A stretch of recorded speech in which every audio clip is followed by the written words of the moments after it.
As an institution, the media play several important roles in society. One of the primary purposes of contemporary media is to serve as an advertising platform, something we saw a few weeks ago in examining messages about gender in modern media. The main reason for this is that over the last few decades, the majority of our media outlets have come to be dominated by corporations. Most media today, from news to daily entertainment, is owned by only a handful of firms. These firms own everything from newspapers and magazines to movie and TV production, to radio stations, to record labels, and even book publishers. This concentrated ownership by corporate conglomerates has shifted the function of media outlets from being an agent of idea transmission and information dissemination to one of marketing promotion and advertising. But the impact of this concentrated media ownership goes beyond just advertising. It has led to a significant reduction in the diversity of content presented. This may seem counterintuitive given the sheer number of media outlets available. I mean, between online news sources and TV channels that number in the thousands, it looks at first glance like we have more options than ever before. But look closely at what is and isn't presented in that content, and I think you'll see that the actual availability is not as widespread as we might seem to think at first glance. To help us to think about this, let's turn to considering the role of the media today. In addition to shaping public discourse and the social construction of cultural issues, media, particularly a free press, serves as a check on government. Or at least, it's supposed to. Our nation's founders recognized the importance of a free press, so much so that they not only guaranteed it in the Constitution, but one of the earliest acts of Congress was the Post Office Act of 1792. A central purpose of the Postal Service was to provide public support for mass communication and subsidy for the press. Further, everyone agreed that Congress should subsidize the distribution of newspapers through the Postal Service. The debate was not over whether or not to do it. The debate was over how much Congress should subsidize.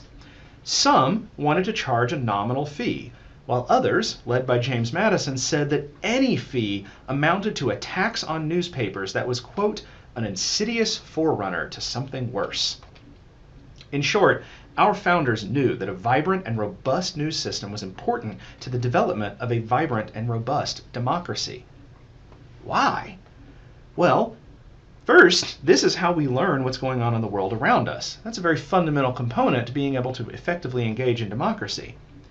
But second, this is a primary mechanism of holding powerful officials accountable and honest. This is why we often refer to the press as the fourth estate of government. Today, though, we see a News Corps with serious challenges.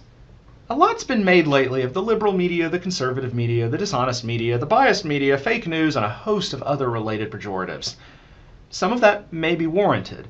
Finding in-depth coverage of contemporary issues is increasingly rare, and we do see an increasing polarization along political ideologies in many of our media outlets. We might also add to that, social issues are presented in a pro-con sort of way, which attempts to show both sides of the story, but in doing so often oversimplifies very complex issues. Consider, for example, the discussion we had about abortion a few weeks ago. One of the things we saw was that this is significantly more complicated than simply a pro-con, yes-no, either-or, pro-choice, pro-life kind of dynamic. But also, some important issues are simply not even discussed or receive minimal airtime. Meanwhile, a significant amount of insignificant coverage appears, what we might call infotainment, often in the form of sound bites that highlight sensational stories. What on earth is going on here? While some of these problems may rest with the reporters themselves, more significant issues come from the ways that both corporations and the state intersect with news media outlets. Let's start with the corporate element. As mentioned, most media outlets are controlled by a few massive corporations. This has a few problematic outcomes. As noted, there has been a sharp decline in the diversity of content. Issues that may be hostile to corporate interests or that challenge the legitimacy of free market capitalism rarely get airtime. Consider, for example, the Enron scandal from 2001. This was one of the most significant corporate scandals in recent history. Yet at the time, it disappeared incredibly quickly from news coverage. Yet also at the time, Hollywood drama continued to receive ongoing primetime coverage. Or consider the intense media focus on NSA whistleblower Edward Snowden, but not on the complicity of communications corporations like AT&T, Google, Microsoft, and Apple in giving the spy agency information about U.S. citizens without their knowledge or consent. The content is swept away in favor of the more sensational element of somebody supposedly betraying his country. Second, concentration of ownership has led to decreased competition, which has actually also led to significant cost cutting. This means fewer journalists and fewer resources for proper investigation. This means we have lower quality news and an increased reliance on PR documents and press releases.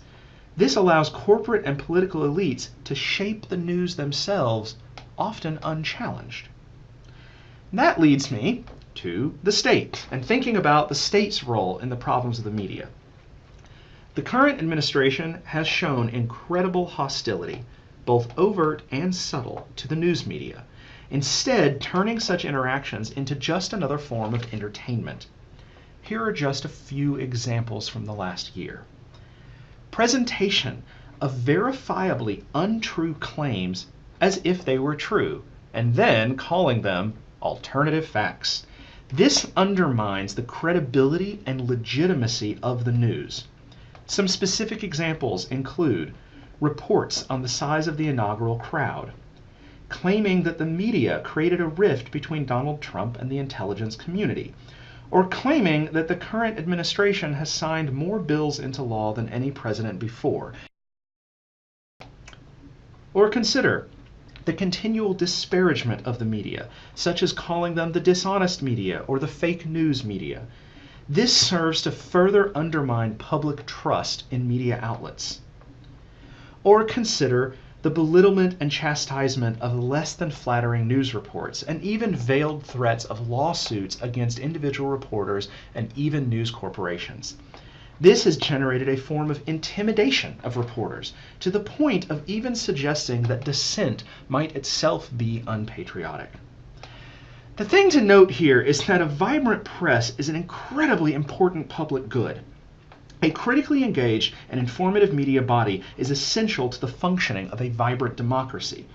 For media to fulfill this role, they must be free of both governmental control and domination by powerful corporations. In our present moment, we are in danger of violating both of these criteria. Returning back to the central insight we talked about in our first week together, what I hope you can see from this is the role of the media as a social institution in influencing our lives. What I want you to take away from this discussion is twofold. First, I want you to note the way in which media play a profound role in shaping all sorts of cultural ideologies. But second, and perhaps more critically, I want you to note the ways in which media are an important institution in the successful functioning of democracy.